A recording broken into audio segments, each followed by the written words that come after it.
What's crappening?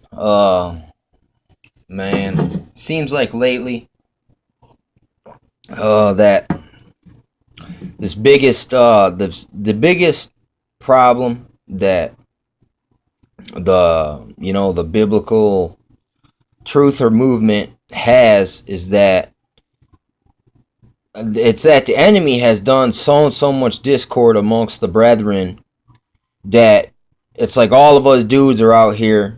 We got our swords drawn on each other while the enemy gets to run free because we're so busy being like McCarthy and calling everyone communist or fake you're a false prophet or whatnot, basically. I mean, I'm seeing, there was this parable Jesus talks about the laborers who came at the beginning of the day, and they were there to the end of the day. But at the end of the day, they're angry at the men who came at the end of the day because everyone gets paid a penny in the end, man. That's it. Salvation is a penny. That's it. There isn't much more glory than if you make it in, you're in.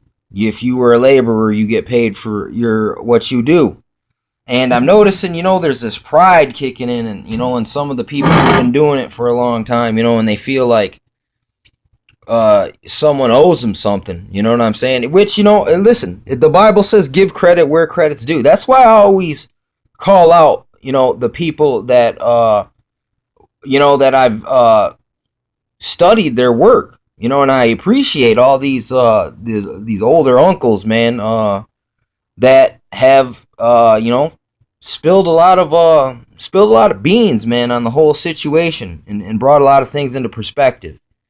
But at the same time, I'm noticing now, there's this self-righteousness attitude going on that it's like we're so busy on our petty differences that we're forgetting what we agree upon. It's like, listen, if you're teaching on the same things I'm teaching on, I'm not against you. You know what I'm saying? Actually, it's because if you're for, the truth, well, hey, I'm all for you.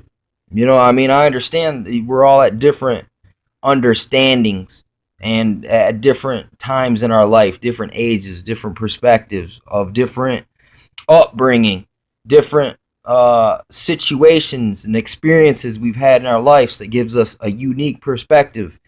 If we can put aside what's different and come together over what we agree upon, we would be so much stronger.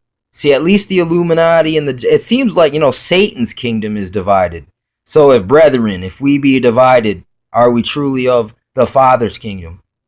Or have we been okey doked? It's like when, they put the blindfold on you and spin you and spin you and spin you and then let you go at the pinata. You're all disorientated and it feels like you're going to hit that pinata, but you miss because your equilibrium's off, man, because we've been all pumped up, man, and it's like someone's rattled our cage, then unlock the cage, and then we're all running out, we're all smashing and gnashing each other with our teeth to find freedom. But it's like, look, these are our brethren here that they just put us in a situation where it seems like everyone's all I don't know, it's bottlenecked, so at the, we are getting towards the nitty gritty, towards the end of the end. So this is supposed to come to pass anyway. But before I jump on the bandwagon and start pointing the fingers at everyone and, adding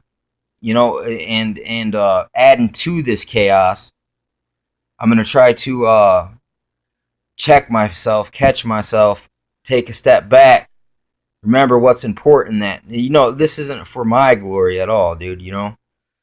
There's nothing to glory about that's coming from me. nothing at all. But but the fact that all these prophecies are they're coming to pass, man, day by day, and the great revelation has, it's already, things are being revealed. We're seeing it. It's just like even Jesus when he was saying, don't you know that, all the wise men of all time wish to hear these these truths that I reveal to you now, and even more so us, that we are seeing the fruition of these things that were said thousands of years ago today. In our daily lives, we see them every day, and we should be more concerned about that. I mean, if a man want to be an heir, and he just doesn't want to listen to anyone, you can't do nothing for him until he's ready to humble himself, and change, and that's what's difficult. See, God, I think, grants a lot of people success to pump up their pride, to where that, that it's God gives you enough, to destroy yourself with. I mean, it's so be careful what you wish for and ask for. I mean, God might grant it to you, and it might be more than you can handle, you can bear, because with much power, man, great responsibility. So to whom much is given, as much is required. So I mean, it's just deep out here. I just see the sowing the discord amongst the brethren is the tactic, and it seems like it's working now. Or unless people were double agents all along, and they just got their orders to take the mask off now, and then that I mean, it really hits me hard in the spirit, seeing what I've been seeing lately, man. And I'm kind of now I'm suspicious of certain people. You know what I'm saying? Because they're just humans like me anyway. They're just humans like the rest of us, and everyone has their limit, and I know from as much as I've been being nudged and just passive aggressively provoked. I can only imagine how other people with more of a reputation and more of a, if they fall, a lot more people are going to be hurt. If I fall, not even many people are going to be affected.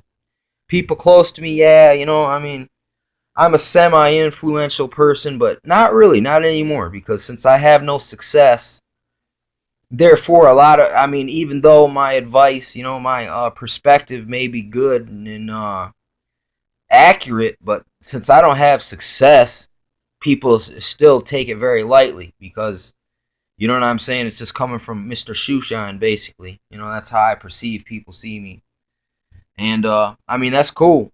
I mean, that's just how people are. It's kind of like how, and once again in the Bible it says that it's this man in the gay apparel, you tell him to sit here up in the balcony with us, but the man in the nasty clothes, you tell him to sit here under my footstool. That's how people treat me. Here, Mr. Beard, sit under my footstool, because you're not worthy. Basically, I mean, which is fine and dandy, but I just, I would hope, if you happen to come across this message, man, just remember, man, not to see. Make sure the devil's not provoking you to sow discord amongst the brethren. And if I've ever sowed discord, I am sorry, man. It was just uh I was I was stupid at the moment. I wasn't paying attention. That's why it says be vigilant.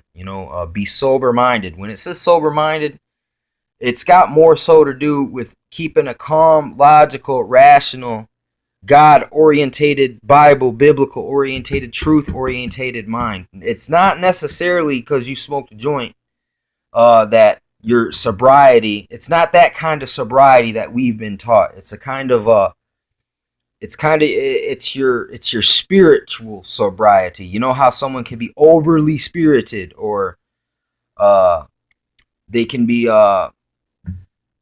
underly spirited. It's more of that aspect, but you do have to be vigilant, and it's constantly, if you give these motherfuckers any sort of